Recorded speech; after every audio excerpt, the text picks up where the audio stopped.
The Hulk as a character is in a weird place in the Marvel Cinematic Universe and has been for a while. His sole movie in the MCU was when he was played by another actor, Edward Norton, before he was replaced by Mark Ruffalo due to creative differences for the character. And quite frankly, if what has come after is anything to go by, I can see why Norton would have had those feelings. They quite often downplay and belittle his strength and abilities, which is where Ultimate Destruction shines best. It acts as the ultimate Hulk power fantasy as you brute force your way through enemies, or at least it did when it came out. Let's see how the game holds up, shall we? But before we get into all that, make sure you like, comment and share. It really helps with the algorithm. And while you're at it, why not subscribe for more videos like this? Anyway, with all that out of the way, let's get straight into it. Does the Incredible Hulk Ultimate Destruction hold up?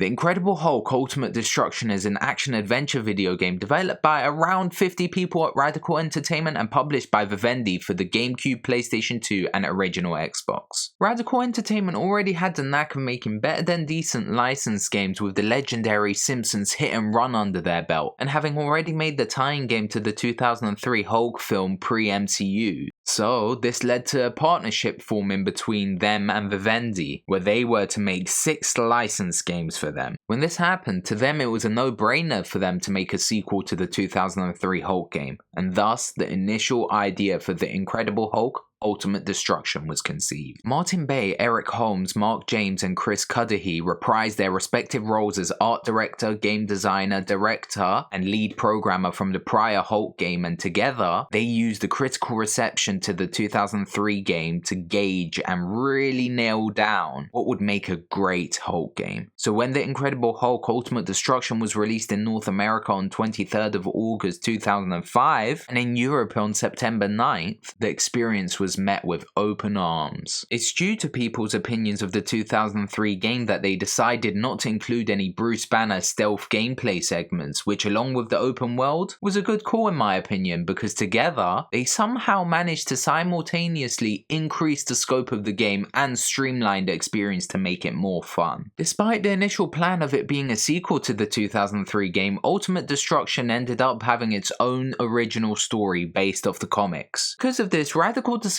to work with Marvel Comics veterans Paul Jenkins and Brian Hitch on the development of the game. As a result of this, both the story and aesthetic of the title felt faithful to the Incredible Hulk we all know and love. Now let's get into the plot of the game. Bruce Banner, the scientist, has spent years in isolation researching a potential cure for a condition that transforms him into the violent green beast known as the Hulk when he's pissed off. He created an experimental device that's intended to modify his subconscious and repair psychological damage that was inflicted upon him by childhood trauma. As a result, this ideally would subdue the Hulk. He worked alongside a psychotherapist named Leonard Samson on this mission. Anyway, Banner nearly completes the device, but that's when military forces led by Emil Blonsky destroy his hideout. As the Hulk flees, Blonsky takes the device from the hideout's remains and is exposed to gamma rays. Following that, Samson sends the Hulk on various errands to help construct the machine and stop Blonsky. After an intense argument with Ross, his superior, because he overstepped his authority, Blonsky transforms into a reptilian monster known as the Abomination thanks to the gamma rays he was exposed to, and goes on a crazy rampage until the Hulk arrives onto the scene and defeats him. When Blonsky returns to his normal human form, he puts the blame of the carnage on Hulk. After a while, the stress of the situation causes Bruce's evil alter ego, Devil Hulk, to emerge. The Devil Hulk kills many innocents, which causes Samson to fear an out-of-control Hulk. Therefore, he lures Hulk into a military test site where Ross faces off against the Hulk in a massive Hulkbuster mech. Despite winning the fight, Samson manages to use a hypnotic device on the Hulk and put him to sleep. Blonsky plans to enter Banner's mind to find a secret control in gamma-based transformations. However, the interrogation brings out the Devil Hulk's power and the Hulk breaks free. With the Hulk cornering him and ready to pulverize him, Blonsky turns into the Abomination, exposing his identity to Samson and the military by doing so. After the Abomination flees the scene, Banner confronts Samson for betraying him. He forgives him though when he reveals to him that he managed to secure the final vital component for the machine. Banner then uses the machine to defeat and banish Devil Hulk. The Abomination then breaks into the vault to retrieve the mission directive. When Hulk follows him, he learns that the mission directive is in fact Nadia, Blonsky's now deceased wife, and their unborn child. It turns out that due to the fact that she had ovarian cancer, Blonsky decided to expose her to gamma radiation. The reason he did this was Banner's research of gamma radiation suggested it could help. Since it didn't work, he blamed him for her untimely demise. Pissed off, the Abomination heads off to the local dam. He manages to destroy it despite Hulk and the military's best efforts. As the water was heading for the city ready to wreak havoc on innocent civilians and their lives, the Hulk caused a landslide which stopped it. By that point, the Abomination had disappeared under the current of the water, with it being unclear whether or not that killed him. Despite his heroism, Ross publicly condemned the Hulk and blamed him for the destruction of the dam to cover himself and his own tracks. So with that, Bruce Banner heads off on his own, with him knowing full well that nobody trusts or will ever trust in the Hulk. While the plot was great, the gameplay was where it really shined. The Incredible Hulk Ultimate Destruction plays as a third-person action-adventure game. There are both story and side missions such as racing, as well as a vast open world littered with fun reward-based comic book collectibles. The way you traverse said open world is way too fun and mighty cool, and need I remind you, that's super important for a superhero game. Hulk, without even flinching, is able to wipe out cars, trees, and all matter of miscellaneous objects that are in his path while running to get from A to B. This lack of a response to it, coupled with the damage caused, emphasizes the sheer power that Bruce has when his green form is unleashed. The environmental destruction is truly next level. Being able to sprint up buildings and jump at crazy heights with such ease allows the open world to be a joy to explore. It's not just you in the open world though. There's an emergency response meter that acts like a wanted meter in the Grand Theft Auto games. When the meter's center lights up, a military strike team will be dispatched to fight against the Hulk. This makes the world feel much more alive and not just a massive sandbox for you to get lost in. Now, speaking of the military, the Hulk needs to be able to fight, and luckily he has a wide array of moves in his skill set for you to choose from. Going to the church can allow you to purchase more moves to add to the Hulk's repertoire with smash points that you have accrued from completing missions. He's an undeniable, super violent killing machine. Some of the most fun I've ever had in a game was grabbing a hold of people and beating the living daylights out of them. But it wasn't as memorable as lobbing cars at them or turning the cars into metallic boxing gloves to punch up the tougher enemies, using large vehicles as a shield before riding said shield like you're Tony Hawk in his prime, throwing objects at choppers to down them only to throw said downed chopper to other choppers in your pursuit, or grabbing missiles and chucking them back, headbutting enemies, their elbow drop. Honestly, the moves, they're all fun to execute. But it's worth noting that the game gets seriously frustratingly difficult at points. Jarringly so, in fact. Sometimes you just get overwhelmed by so many enemies that it de-incentivizes you from being creative with the attacks you use, and you just end up spamming the same ones. There's a bar below Hulk's health, and when it gets filled up, he reaches critical mass. This state is where Hulk is at his most powerful, with more powerful moves being at his disposal during this time. Think of it like Super Saiyan. Similarly, when Hulk loses a significant amount of health, he gets an adrenaline surge, which is identical to critical mass, just without the depleting bar. Just to conclude on the gameplay front, I'm truly grateful that the devs included the option of whether to have the game's camera controls for both X and Y axis inverted or not. It certainly wasn't overly common for the time, and it greatly aids the accessibility for modern audiences, because without it, I certainly wouldn't have had as much fun as I did.